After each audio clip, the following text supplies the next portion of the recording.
আজকে গোপাল সোনার জন্য অনেক কিছুই রান্না বান্না হলো। তো তেমন কিছু নয়, তবুও অনেক কিছুই হয়ে গেল আয়োজন না জানা সত্ত্বেও। তো রাধে রাধে, সকলকে আমার চ্যানেলে অনেক অনেক স্বাগত। আশা করি তোমরা সকলে খুব ভালো আছো, আর তোমাদের আশীর্বাদে, গোপালের আশীর্বাদে আমিও ভালো আছি।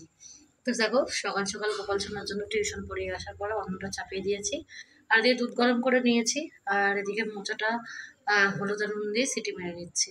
আজকে শুধু মোচার রেসিপি দেখে যাবে। আর তারপরে দেখো, গোপাল সোনাকে দুধ, মিষ্টি আর বোঁদে দিয়ে দিয়েছি। আজকে কি কি রান্না করছি জানো? আজকে পেঁপে ভাতা দিয়েছি, আর এদিকে সয়াবিন আলু দিয়ে রসা করব, আর এদিকে প্রেসারে সিটি মেরে নিচ্ছি মোচাটা। আর এদিকে সয়াবিনটা আগে করে নিচ্ছি, করার পরে তারপরে কিন্তু আজ মোচাটা করবো। আর যেহেতু মানে মোচাটা এক্ষুনি সিটি মারলাম, তো একটুখানি থাকলে একটু সফট হয়ে যায়। আর যদি সঙ্গে সঙ্গে বের করে নাও, তাহলে কিন্তু হার্শ টাইপের, মানে একটু ঘাস ঘাস টাইপের থেকে যায়। তো ওই জন্য অন্তত 10 মিনিট মতন ওইভাবে রেখে দেবো, তো 10 মিনিটে আমার সয়াবিন রান্না হয়ে যাবে। তো ওই জন্য আমি করে নিলাম সয়াবিনটা আগে। তো দেখো, সয়াবিনে আলু আর সয়াবিনটা ভেজে রেখে দিয়েছিলাম, আর তারপরে দেখো মশলাটা পেস্টটা দিয়ে আর ধনের গুঁড়ো আর সামান্য পরিমাণ জিরের গুঁড়ো দিয়ে আর জল দিয়ে দেবো, কষানো হয়ে গেলে। আর আজকে কিন্তু লঙ্কার গুঁড়ো টুড়ো ইউজ করছি না, বিকজ মানে কালকে আমার খুব পেট ব্যথা হয়েছিল, মানে কাল না, 2 দিন আগে। একটা কি রেসিপি যেন করলাম, তাতে একটু বেশি লঙ্কার গুঁড়ো পড়ে গেছিলো। তো যাই হোক, খেতে কিন্তু ভালোই লেগেছিল। তাও কি করা যাবে আর, খেতে ভালো লাগলে তো মানুষ যারা তো সব কিছুই করতে পারে। তো যাই হোক, আজকে কিন্তু করছি মোচা, আর দেখো তার জন্য নারকেলের পেস্টটা বানিয়ে নিয়েছি। আর আজকে আমি মোচার মধ্যে কিন্তু নারকেলের পেস্টটা কিন্তু আমি এমনিই দেবো, মানে আজ দুধ বের করবো না, ওটা সমেতে দেবো। তো সব দিন একই রকম রেসিপি করে একটু আলাদা করেই ভালো লাগে। তো মোচাটা করবো বলে আগে তেলের মধ্যে একটু শুকনো লঙ্কা দিয়ে দিলাম আর জিরা ফোড়ন দিয়ে দিয়েছি, কিন্তু আজকে তেজপাতা দিলাম না। আহ, উম, অল্প একটুখানি, তো ওই জন্য দিলাম না। করেছি অনেকটা সিদ্ধ, আর অর্ধেক মাকে দিয়ে দিয়েছি আর অর্ধেক আমি নিয়ে নিয়েছি। আমি দুটো রান্না করবো, নারকেল দিয়ে আর মোচা, আর এদিকে মোচার চপ। তাই জন্য একটু মোচা লাগবে, আর দেখবে মোচা খাওয়ার থেকে বেশি চপে বেশি যায়। চপ খেতে ভালো লাগে, তাই না? তাই জন্য সবাই কিন্তু চপটা গরম গরম মচমচ করে বলে খেতে খুব ভালো লাগে, আর ওই জন্য ওটাও কিন্তু সবার চাহিদাও বেশি থাকে। তো এদিকে আমার দেখো মোচা আমার হয়ে গেছে, একটু সামান্য পরিমাণে চিনি দিয়ে নিলাম। আমি অন্যান্য দিন চিনি দিই না, আজকে একটু দিলাম। সবাই দেখি দেয়, তো আমি দিয়ে দেখি কেমন লাগে। তো খেয়ে দেখলাম যে তেমন কোনো পার্থক্য নেই, আমার মতে ঝালটাই বেশি বেস্ট। যারা চিনি পছন্দ করে তাদের পক্ষে এটা ঠিক আছে, কিন্তু আমার পক্ষে নয়। আমার একদম ভালো লাগে না চিনি দিয়ে। চিনি দেওয়ার ফলে একটু মিষ্টি মিষ্টি ভাব এসে গেছে, আমার ওটা একদম পছন্দ না। আমার একটু স্পাইসি জিনিসই বেশি বেশি খেতে ভালো লাগে।